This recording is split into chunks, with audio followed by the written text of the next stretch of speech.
What's up, everybody? Welcome back to another episode of the 10-7 MMA Show. And today, for now, it's just going to be me, Huzaifa. We're going to see if Justin Guitar Hero James is going to be able to join a little bit.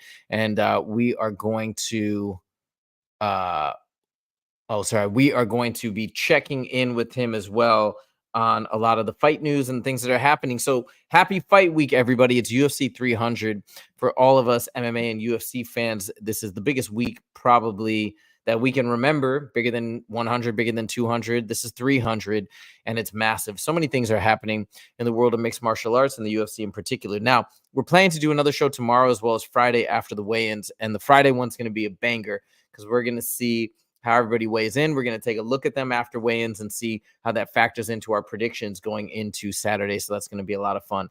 And today we wanted to just do a quick episode about two things in particular. Maybe we'll expand on that when Justin joins.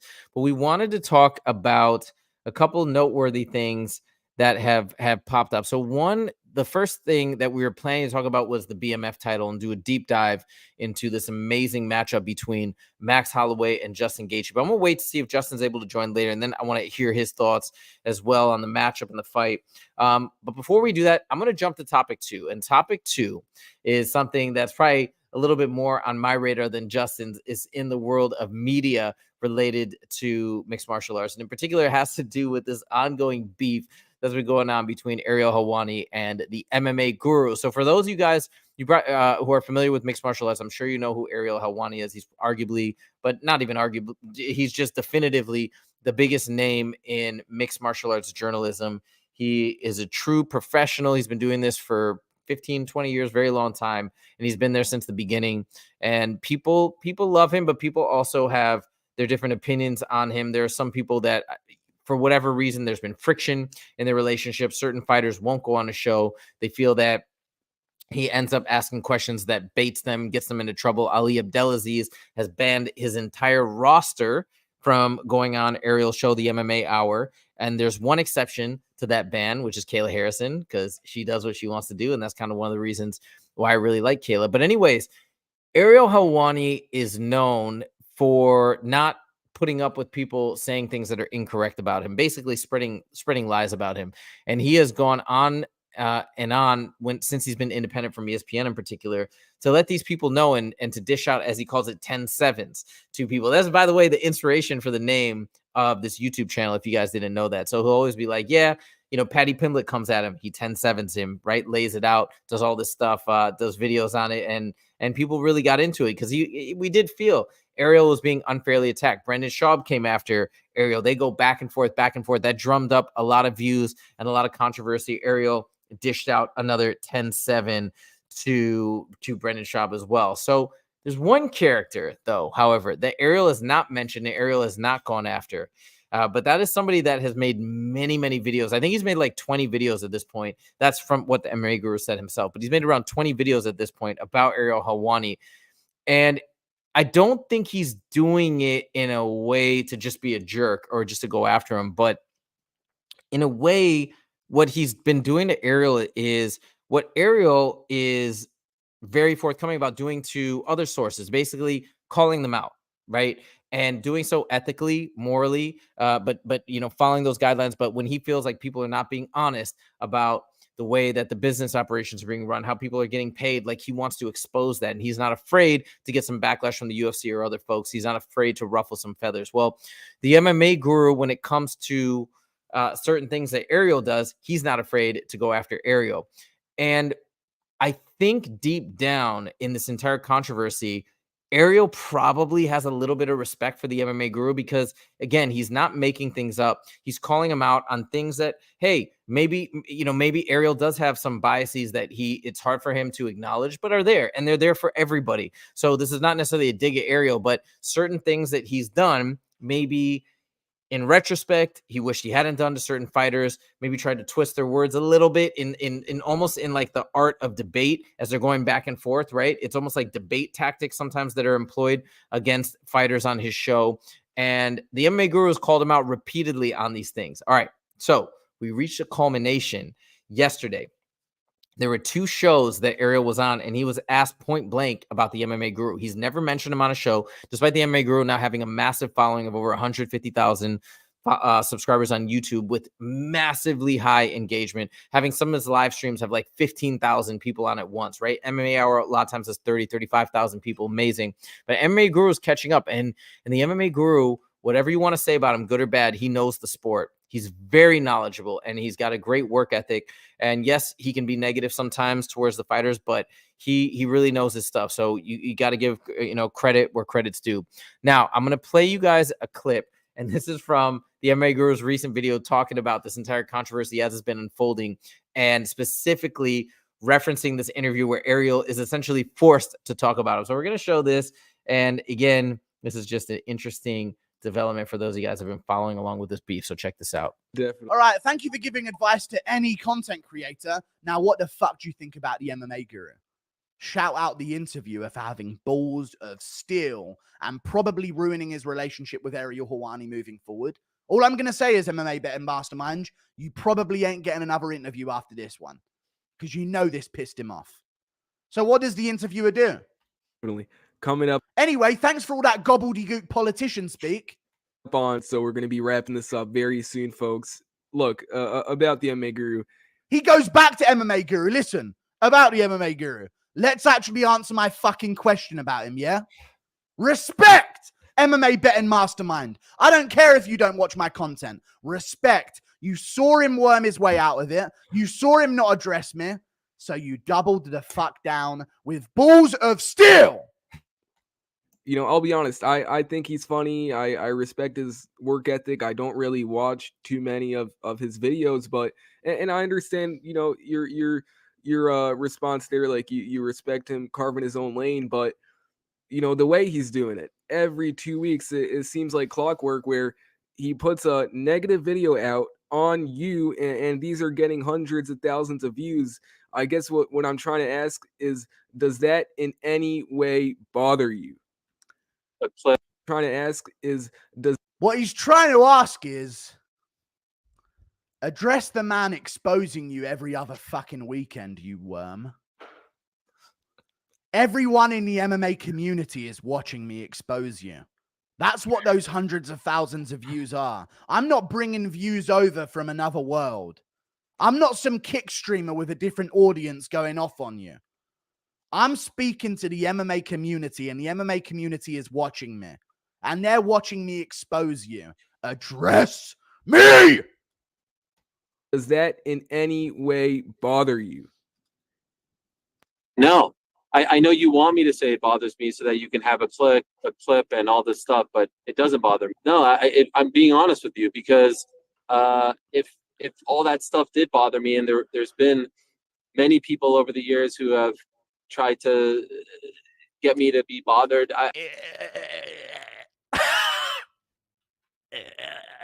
When have you heard him like this? Dude sound like a politician. This.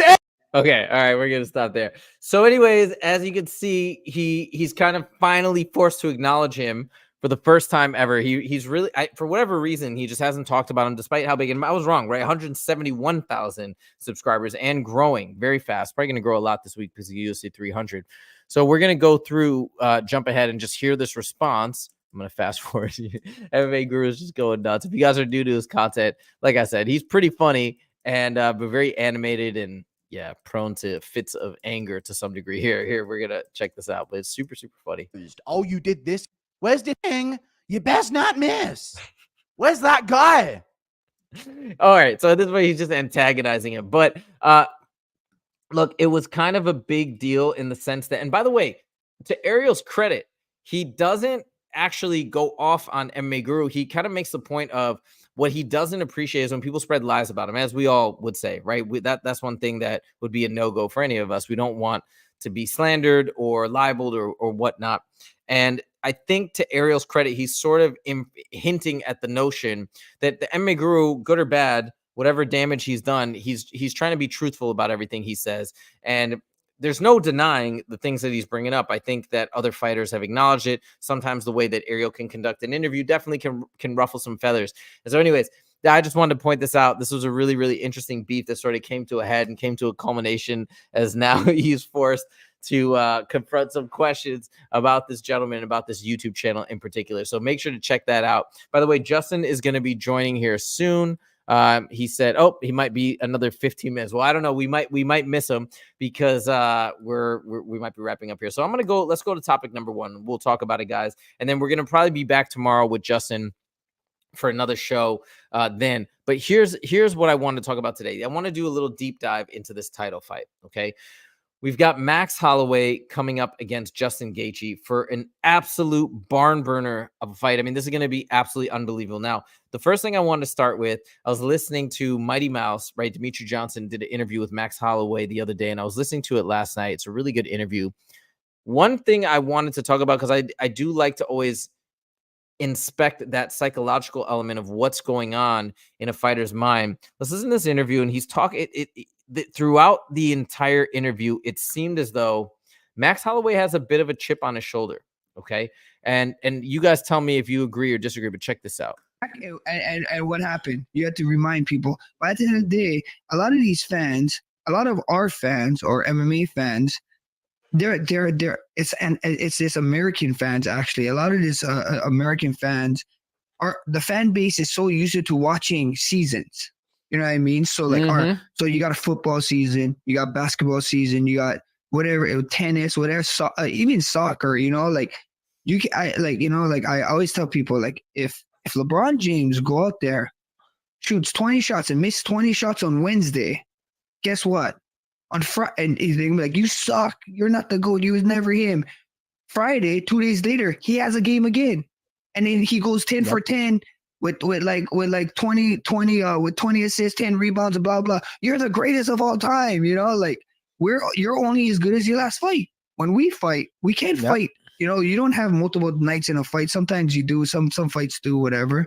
But like, in all actuality, when you fight, and then you fight like 2 months if you're lucky, but it's normally 4 to 6 months later.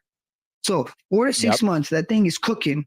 And if you had a terrible thing happen, it's cooking. And it's like, right, you suck and whatever. And like, you know, people on the social media, bro, they just they come after you. You know, they think they got a voice and they think they can say this. They think they know everything about you. You know what I mean? I'm sure you get harassed, like, you know, after long days of training, I'm on my stream and they're like, brother, why are you training? You think Gaethje's playing games? I'm like, I think Gaethje's doing a lot more other stuff. So, you know what I mean? Like, I don't, you know, like last time I checked, Gaethje got a life too. He loves.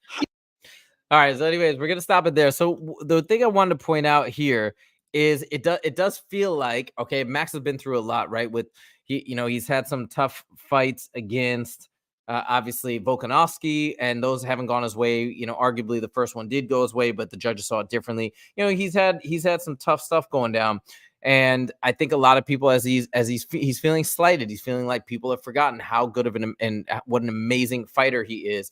And you can see we're bringing Justin into the mix here. So you can see in this interview, Max definitely seems to have a chip on his shoulder. What's up, Justin? Max definitely seems to have a chip on his shoulder in terms of the way the fans are talking about him, the way people are treating him, etc. And Justin, if you can hear me, you know what I wanted. This is actually perfect that he's joining right now, because I want to know Justin's thoughts. Right, coming from this perspective, coming from this mindset where like Max in the course of this interview with Mighty Mouse brought up the fans and brought up the people saying stuff that he didn't agree with so many times. You know, coming in with a chip on your shoulder, feeling like, hey man, I'm this good, but people seem to have forgotten. Justin, if you can hear me, what do you think what type of impacts is it going to have for Max coming into the fight? Do you think it's going to be a positive, negative? Can it go either way? What do you feel? Oh, I think you're muted. Yeah, see if you can unmute your mic. I'm trying. There we go. There we go. We got you. All right. Yeah, give us your thoughts with Max Holloway's mindset coming in, feeling like he's been slighted by the fans, feeling like people must have forgot about him. How do you think it's going to play out? Dude, I mean, you can a lot of guys, especially great fighters like Max Holloway, they're going to use that as fuel, man. Like, there's nothing better than almost feeling doubted. You're too old, you're not good enough, you're going to be too small. He has a lot of things going against him right now. I think Gaethje's definitely going to have the size advantage. He's definitely going to have the power advantage. But when you talk about Max Holloway, we're talking about one of the best strikers, delivering hundreds and hundreds of strikes each fight. He has a striking record for round by round total fights. I mean, this guy puts a high pressure. He doesn't gas out. I mean, hey, to all the haters out there, Max Holloway's showing up, and he's going to take it to Justin Gaethje. Now, Justin Gaethje is one of my favorite fighters, if not my most favorite fighter right now in the UFC. So I can't say I think Max is going to win, and I don't really care. I mean, I want Justin to win, man. I don't. It's not that I want Max to lose. I don't have any vendetta against him, of course. But I'm a Justin Gaethje fan, man, and the way he brings the violence to the cage, I just think it's going to be a little too much for Max. Kind of like Dustin Poirier did to Max. I think the size and the pure power is just going to be the difference maker.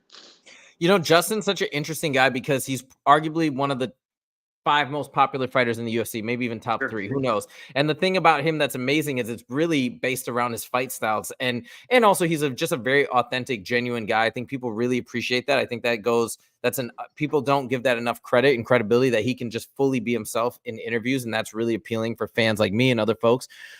So this is going to be he's a huge fan favorite. But also that fight style, like you mentioned, is incredible to watch. Now, I want to play something else for you, another part of the interview. This is about Max talking about him bulking up for this weight. And I want to hear your thoughts after you hear this, if this gives you any more insights into how this fight might play out. All right, check this out from the Mighty Mouse interview. You came out, I saw something that you're saying you're putting the weight on the correct way. You're not just putting weight on. What do you mean by that? Because I felt last time I saw you, which was in Hawaii, you were around like 190 and you just came home from Japan. What do you walk around at? How much weight did you put on? And what do you mean by you put on the right weight, the right time? I know everybody keeps saying about like I don't know if you saw that picture of me and Stipe. Yeah. So I let everybody guess, you know what I mean? Like everybody, I said 205, but let the mind wanders. I don't like telling too much people my weight because they're like, oh, you're so big, your weight. I'm like, bro, come on, like relax. There's a lot more people doing a lot more crazy things than me. But at the end of the day, I put it like my freaking Tim. I don't know if you ever met Tim. Did you ever met Tim? My new agent, Tim Simpson. I don't think so. Well, Tim, he's my new agent, and I mean, if you go look at the Dustin, like pull this up for you when you make a YouTube video. Pull this up and put his picture. There's a picture. Just type in Max Holloway versus Dustin Poirier 2, and there's a picture of me getting like cracked from like Dustin, and it looks like I have like a muffin top, brother. Like that's what I mean to put on a good weight, brother. I'm not gonna have a muffin top against Dustin Gaethje. I mean, the Dustin Poirier fight was 6 weeks, and and it was big, and I think we put on a little bit of muscle for this weight just because I just wanted to, and just because we had and I could eat. Like now, like when I'm going to 45, I eat pretty good. I don't. Okay, so I'm gonna stop it right there. Justin, I want to hear your thoughts. What does this tell you, if anything? It doesn't really tell me much, man. I mean, it's very standard fighter talk, about gaining weight in between fights. I've been as big as 200 pounds, after my fights. But, it's like Max talks about putting on that good weight, and that translates to muscle weight, which translates to more oxygen. So, the questions I ask when guys go up a weight class and they put on that good weight, as Max is talking, I'm putting it on the right way. Well, is he going to be able to keep the same pace that he's known to keep from bell to bell, for 5 rounds, or this is a 3-round fight? Well, he should be fine. But with that being said, again, he might be a little slower. He might be a little more lethargic. Is he going to have the same pop in his punches? I mean, putting on weight it can really be beneficial, but it can really hurt somebody too. So we've never seen Max really put on that kind of weight. And even if he is 190 pounds, I mean, Justin Gaethje is just a bigger man and a more powerful man in general, man. I love the matchup. We're talking about, this is old school brawler, Justin Gaethje versus sniper, precision striker, Max Holloway, man. I think Gaethje's just going to be a little bit too much for him, even regardless of him putting on weight. I think he's going to be comfortable, man. He's had his whole career at lightweight. When he was in, the World Series of Fighting, and I don't know if it was the PFL yet, but he's been making lightweight the whole time. He knows how to do it. He knows how he's going to feel. Max is going up a weight class. He's 0-1 at 155, if I'm not mistaken. I mean, the guy he lost to got brutally knocked out by the guy he's about to fight, man. So I mean, there's just so many variables in this fight. It's why it's one of the most favorite fights of the night for me. And if we're looking at their record, so I just pulled this up here too as we kind of finish off this deep dive here. But I just want to show you guys the records. So this is the record of Max Holloway. He's coming off of back-to-back wins against Korean Zombie and Arnold Allen. Obviously, we have that loss to Volkanovski, but he's got 2 in a row. Also beat Yair Rodriguez. It's pretty awesome. Unanimous decision. If you remember that Calvin Kattar fight, that was crazy. I mean, that was a pure clinic. Unanimous decision doesn't even give it credit. I think he had like a record for the most strikes landed or something in that fight. That was insane.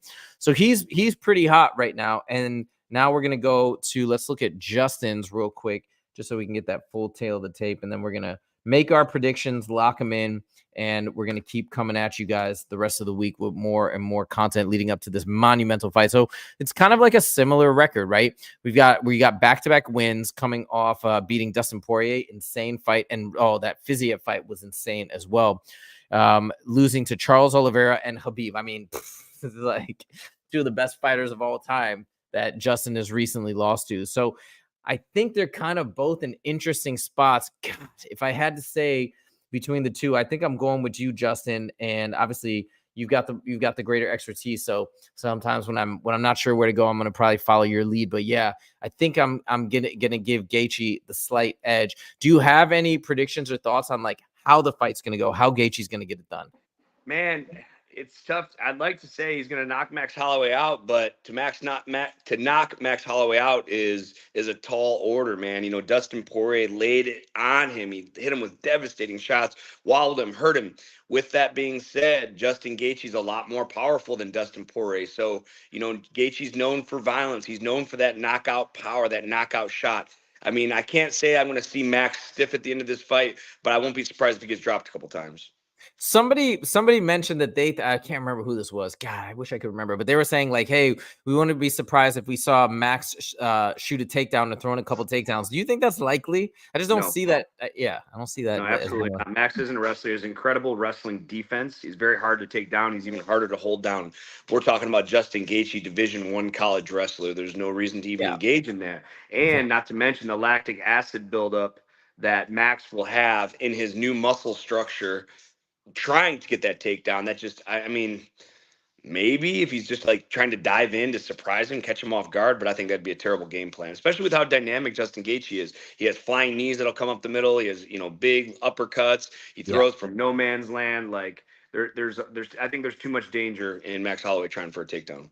I agree. And Justin's talked about this many times. He uses that wrestling background to defend takedowns. That's kind of what his bread and butter is. So he keeps it standing and keeps it banging. You know, if you think about it, we're going to do deep dives tomorrow as well in terms of going into the main event. We still haven't even talked about the Jaylee Wang fight, China versus China, which is going to be incredible. So we're going to really go in and break down all these fights. But you see like these 2 fights, the co-main and the main, they're going to be just straight stand-up bangers. Probably even the you know, Weili Zhang, like that fight's probably going to be a banger too. I mean, it's just this whole thing is out of control. So anyways, guys, we hope you enjoyed our kind of impromptu show. We're going to probably be doing another one tomorrow, and then of course our typical one on Friday post weigh-ins. So we're going to have all that good information and good details. We did have some fan questions, but we're not going to have time to get to it today. But through the Instagram account, somebody sent us a bunch of questions. We are going to answer those. We'll do that tomorrow at the start of the show, right when we get going. So anyways, thank you guys so much for joining. Justin, thank you for joining. And we will see you guys next time. Let's go UFC 300. All right. Take it easy. See you guys.